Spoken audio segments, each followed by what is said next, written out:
running. There's a love-hate relationship with running. Anybody in the audience here, how many runners do I have in the audience? And by running, I do mean running, jogging. If you run during walks, that's a runner to me. How many people? Raise hands. Okay, okay, we've got some good people. Okay, awesome. And as a runner, or as somebody who plays around in the running world, if I were to ask you this question, like maybe you do a race or you do something and you tell your friends like, hey, I went out and did a 5K. What's usually the first question that somebody will ask you? Why? Were you running from the cops? Yeah. How long does it All take questions you? that people really. What was your time? Thank you. Who just said that? Hunter, what was your time? That's just about the first question that anybody will ask you, whether they're a runner or not. Running does happen to be one of those sports that goes by time, right? Like people do the Olympics and there's always winners in the race. That's what running is about. But is that really the only way that you can measure your running success? It's my biggest pet peeve when people ask me about my time.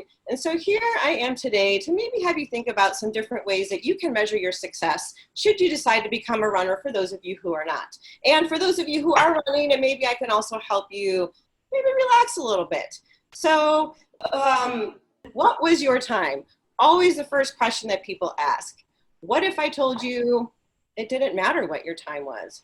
What if I told you there's a lot of other ways that you can measure your running success? So let me share with you 3 different ways that I like to measure my running success with, and also train my runners to do the same. So the first thing that I say, to me, a successful run or a successful race is when I can complete it and not get injured.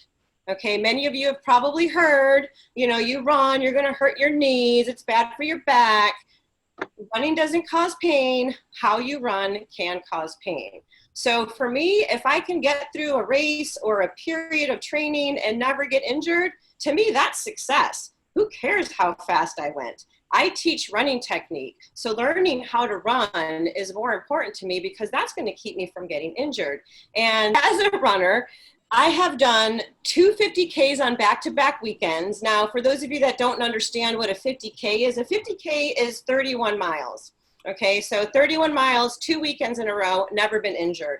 I had a training point in my life where I, in 4 months, did 6 ultra marathons, anywhere from 30 miles, 40 miles to 62 miles, all within 4 months, and I never got injured. So to me, learning running technique is very important so I don't get injured, and that's success. I can keep running.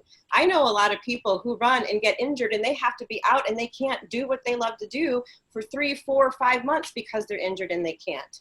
Second way that I like to measure my running success is the fun factor. Why wouldn't I want to be having fun, right? Somebody asked the question, why do you run? Most people would tell you, they probably don't even have a good answer. Running is fun. Running can be fun.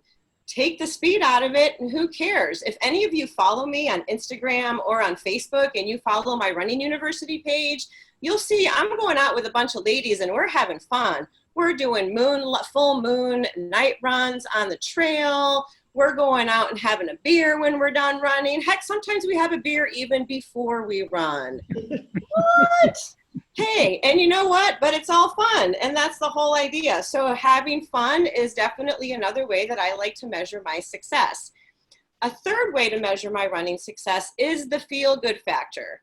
Now, there's a lot of different coaches out there, and some coaches will tell you if you cross that finish line and you haven't given it all you got and you can still breathe and you're not puking, then you haven't gone hard enough. That does not sound fun at all to me. And now, mind you, there's people who might find that very enjoyable. However, I do not. So to me, the feel-good factor is very important, and this is what I train my ladies and men to do. When I train them, my goal is to get them to the start line, injury-free, ready to go mentally and physically, so they've been trained, and I want them to go out and have a good time on the course. The big joke with my groups is, I'm not training you to win the race, okay? I'm never gonna win the race. I am just not that fast, nor do I wanna work that hard to do that. So the whole idea of being able to just do the race and not even worry about your time, wow, like that's a whole different concept. A lot of people are afraid to try running because A, they think they're going to get hurt, but they also think they have to be fast. People will come to me the first time and they say, oh, I'm going to be the last person in the back of your pack, or I'm going to be your slowest runner. And I don't know how many people have said that to me. Sure, there's always going to be somebody in the back of the pack.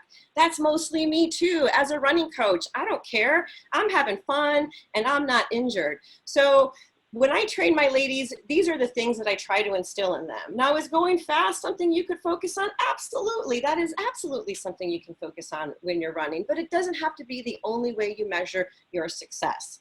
I tell them, this is your running story and you can write it however you want. Who cares what your speed is? As a matter of fact, the very first shirts that I made for my business, and this might be backwards, but they say, my run, my miles, my pace, my race, my finish line, my happy. I have trained women over 60 years old, speaking of 60, Robin, who have done their first half marathon. They've done their first ultra marathon, yes, 31 miles. And guess what? They're hardly ever injured. They feel good all the time, and they have a lot of fun. So if you think that you want to become a runner because, hey, who cares about your speed? You know what to do. Give me a call. I'm your coach.